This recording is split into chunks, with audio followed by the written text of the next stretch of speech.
What are you going to do now that you're out? I'm going to do the Apollo in New York. You'll be back. It wasn't me that took their life. Like, you dig what I'm saying? It was not me even participating in, that direct action. Remember that soulful singer who gave us all the feels with his deep lyrics? Like 15 years ago, give or take? Yeah, there's way more to his story. Lyfe Jennings wasn't just about the music. He's lived through some wild stuff. We're talking about jail time at 14, a crazy high-speed police chase, and a journey that's as raw as his songs. With 7 studio albums packed with bangers like Must Be Nice, Boomerang, If Tomorrow Never Comes, and Baby, Lyfe was living the dream, doing his thing. But then, out of nowhere, he hit the brakes on his super successful music career. So what made him trade the spotlight for a quieter life? Let's dive into the tea behind his unexpected farewell. Lyfe Jennings, born on June 3, 1978, in Toledo, Ohio, was the middle kid out of 5 in a family that knew the meaning of hard work. From day one, music was his thing. He was stealing the show in the choir at Calvary Baptist Church before he even hit double digits. By the time he was in elementary school, Lyfe was already creating his own tracks. But life wasn't all smooth sailing. Things took a rough turn when his dad was tragically KO'd in a shootout, while Lyfe was still just a youngster. Talk about a tough start. Then along came Uncle Keith Dosen, a musician from Toledo's M-Town group, KGB, who spotted something special in young Lyfe. By the 80s, Keith's sons, Tim and Chris, had formed a teen singing group called The Doson. Naturally, they roped in 10-year-old Lyfe and his brother Jay. They were basically Toledo's answer to Troop and New Edition, K-ing it at talent shows left and right. But, like all good things, the Doson eventually called it quits, and that's when Lyfe veered off into some risky territory. But I liked it. I liked the action. I liked the physical contact. I liked the fighting. I liked the pistol play. It just made me feel like I belonged to something. Lyfe's teenage years were straight up wild. He had a thing for living dangerously. Fights, drama, and even some pistol play. By the time he was 13, he was hustling drugs and ended up in juvie. But things took a dark turn at 14 when he got caught up in a firebombing incident that tragically claimed the life of a 25-year-old mother of 6. Despite his lawyer's attempt to frame him as just a bystander, Lyfe was convicted and slapped with a 10-year prison sentence, serving from 1992 to 2002. Reflecting on that time, Lyfe once said, "He wasn't the one pulling the trigger, but he was there when it all went down." Sometimes you think you're just gonna rob someone, but then everything spirals out of control. He ended up doing serious time because he kept quiet, didn't rat anyone out, and things got real messy. It wasn't me that took their life. Like, you dig what I'm saying? It was not me even participating in, that direct action. Definitely not one of his proudest moments. Jennings could have been out in 2 years, but his rebellious streak meant he ended up serving the full sentence. He admitted that he actually thrived in solitary confinement, liking it so much he'd sometimes act out just to get sent there. The shocking part wasn't just the violence, though, that was intense. It was the mental toll. Dudes extorting each other, some committing and others going hungry because their food was stolen. Jennings felt he was built for that environment, and while he was involved in some of it, he didn't want to see that every day. The hole was rough, but it gave him a bit of a break from the chaos. I kind of feel like I thrived in the hole. I liked it so much I used to do it just to go to the hole. Because for me, I understand that that's his story, but for me, the most shocking thing for a teenager was the violence. While behind bars, Lyfe Jennings found his escape in music. He kicked off music programs with his fellow inmates, joined the prison gospel choir, and got busy learning guitar and perfecting his voice. As his release date loomed, Jennings had his eyes set on a big dream, performing live at Showtime at the Apollo. This wasn't just any gig. It was a televised musical showdown at the Brooklyn Academy of Music. He convinced the prison staff to film his concerts and sent off his audition tape. Miraculously, just 2 days before his release, he got the call that his tape was accepted. Talk about a close call. In 2002, Lyfe Jennings made a grand comeback with his debut album, hitting the scene hard with a spot at the iconic Apollo Theater. And if you know the Apollo, you know that crowd can be brutal. They greeted Jennings with a sea of boos, but he turned things around with a silky smooth falsetto. Just 5 amateur nights later, he was the hottest topic in town, and Columbia Records couldn't resist signing him.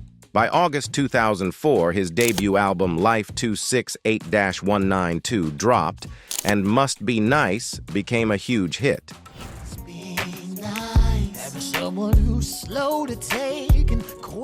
When Lyfe 268-192 dropped, it got a lot of love from critics.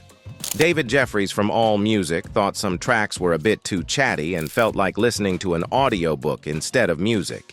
He mentioned it could have been a bit more polished and easier to vibe with, but hey, for a debut, it showed some serious potential.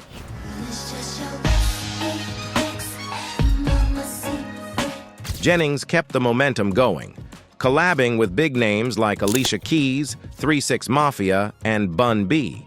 By August 2008, he dropped his 4th album, Still Believe, through Asylum and Warner Brothers.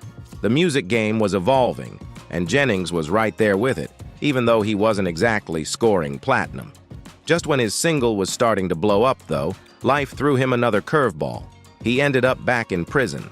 It just really pissed me off, like, you know what I'm saying? So I was out at the bar, had me a couple of drinks, and I went to her cousin's house. In 2008, things went south for Jennings with Joy Bounds, the mom of his 2 kids. After some drinks, he went off the rails, showed up at her cousin's house, kicked in the door, and allegedly fired shots in the air. Next thing you know, he's in a high-speed chase with the cops. He got busted and ended up with a 3.5-year prison sentence for a bunch of serious stuff like breaking and entering, firing a gun near the highway, and DUI. Not exactly a smooth ride. I had the Tupac on.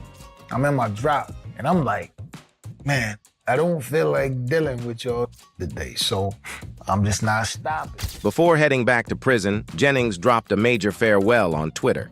He let his fans know it was his last post, thanking them for everything. He talked about how those 6 years felt like living 100 lives and how he hoped he'd made an impact. It was a super emotional goodbye that left fans feeling a mix of shock and nostalgia as he reflected on how much he'd changed and braced for whatever was next. So when I came home broke, you know what I'm saying? Wait, hold on. How can you be broke when you had a platinum album, 2 gold albums, and all the other shit that comes with it? So, when Lyfe came home, you'd think he'd be rolling in cash with a platinum album and gold records, right? But nope, he was broke. He spilled the tea, saying he spent all his money taking care of people, paying child support, mortgages, and car bills. Being locked up that long really ate up his cash.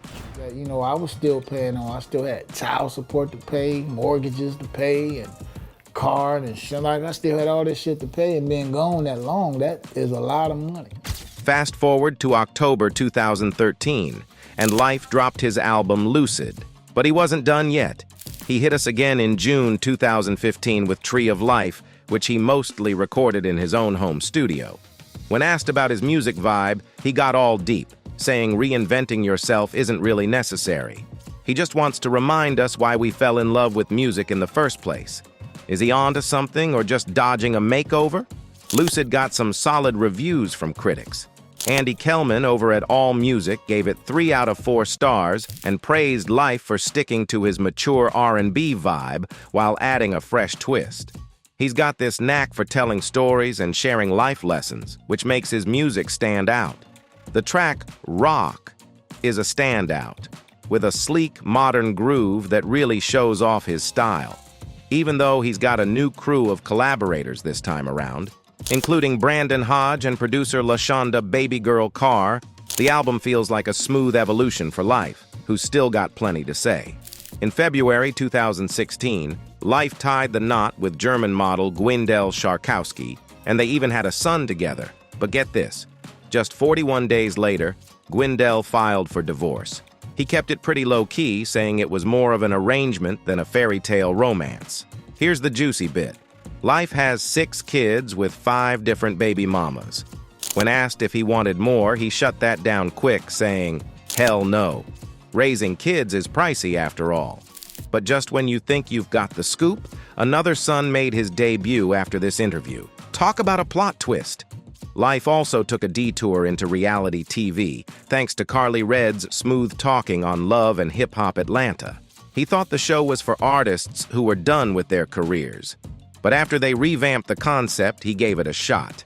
Despite giving it a go, Lyfe wasn't too thrilled with the experience, feeling it didn't quite fit his image. Fans started recognizing him more from the show than his music, and though he didn't hold grudges, it wasn't the right fit for him. Lyfe Jennings' latest album, 777, dropped in 2019, and now he's flipping the script from reality TV drama to movie making. This guy's got his own production company, top-of-the-line gear, and he's all about directing these days. He's even working on a flick about his own life story. Talk about keeping it real. When it comes to his goals, Lyfe's aiming for legacy. He's all about leaving the music world better than he found it, and he's got this deep, Oscar-worthy monologue about it. He's not sweating the small stuff, he's just rolling with the opportunities that come his way. On the relationship front, he's candid and charming as ever. He's in love with his kids and admits he's not sure if he'd be the best husband. But if the right person comes along, they'd need to be prepared for a serious turn of events. As of May 2014, his net worth was around $500,000. Million-dollar dreams, but it does seem the real story's still unfolding.